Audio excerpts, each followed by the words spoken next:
Okay. Janet Yellen, she's going to be on the Hill this morning for her first congressional testimony as Fed chair. We are joined by Congressman Jeff Hensarling, chairman of the House Financial Services Committee, who is running that hearing. Are you going to give her a hard time?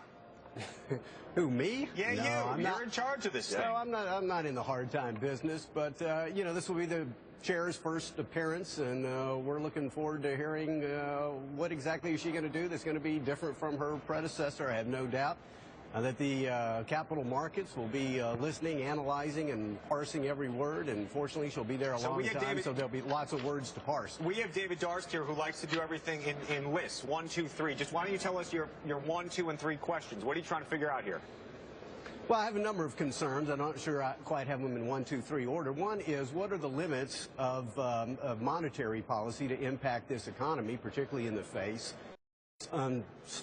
unprecedented regulatory burden that has come out from the administration and from Congress. We just recently heard from the CBO, 2.5 million net jobs to be lost out of Obamacare, Dodd-Frank, and the rest. So you're going to try we have the single large. She agrees with you on that, I'm assuming, because somebody's going to want that bite for tonight's newscast, right?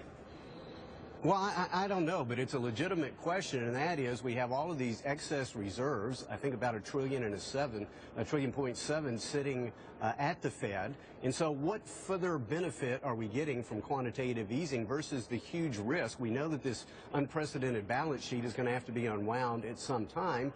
And so you're kind of on a tightrope here. On the one side is significant inflation. On the other side, you could throw us back into recession. So understanding whether or not what some call the Evans rule, which I think the Wall Street Journal opined day before yesterday may actually be the Evans suggestion.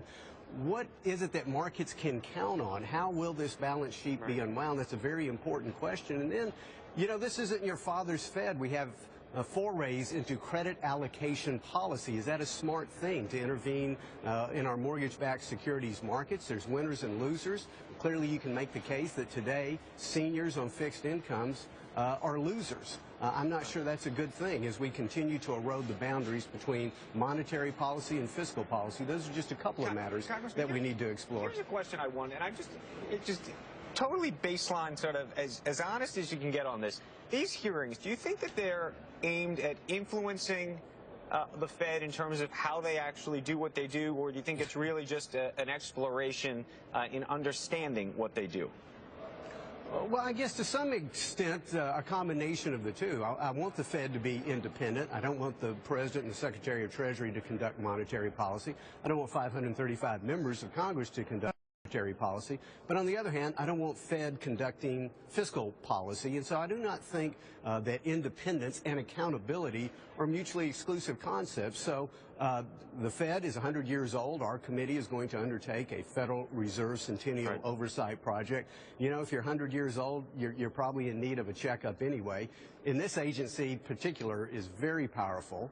So this is about accountability, and it's about learning what are the factors, the criteria by which they make their decisions, and how can entrepreneurs, small business people, investors plan accordingly.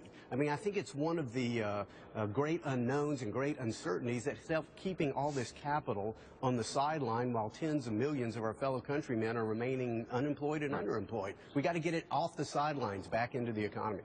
Congressman Hensarling, I'm a big fan of yours, and congratulations on all the good work you do on behalf of this country. Now, just a quick question, and that is, the markets are a little bit worried about the Fed's possible deviation from this old idea of forward guidance, i.e. they're not going to start tightening until the unemployment rate gets to 6.5. It's 6.6. So markets are a little bit edgy and nervous. Would you be able to explore this in the testimony today, how rigid and how dogmatic and how inflexible versus flexible the Fed's going to be? I think markets really want to see, are they going to stick to their playbook, or are they going to call an audible? That's the question.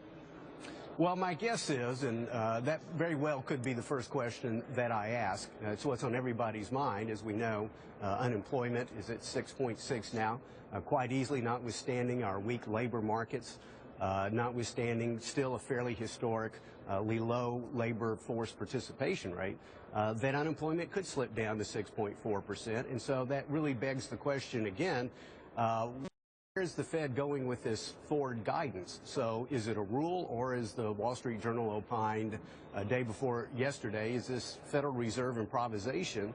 And if so, it begs the question, what good is forward guidance is once you reach a milepost, you jettison it.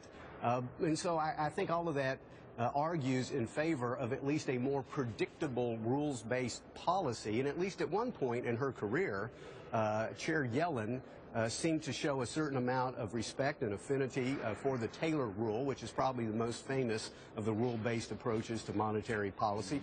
We'll see if she still plans to adhere to that. There are exceptions to every rule, but at some point you have no rule. You're making it up as you go along, and I think that breeds greater fear and uncertainty in the capital markets. Although, Congressman, very quickly, I mean, if you're looking at forward guidance, you would expect them to tell you what they expect to happen, but maybe change as the data merits, correct?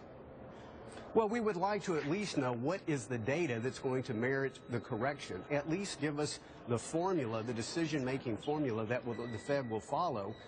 So it is neither in appearance nor reality making it up as you go along. So yes, we understand there are variables, we understand there are factors, but what is it that's going to cause you to make your decision again, so that forward guidance is actually forward and guidance? No, that would be helpful. Congressman, before you go, a quick question on the news of the morning.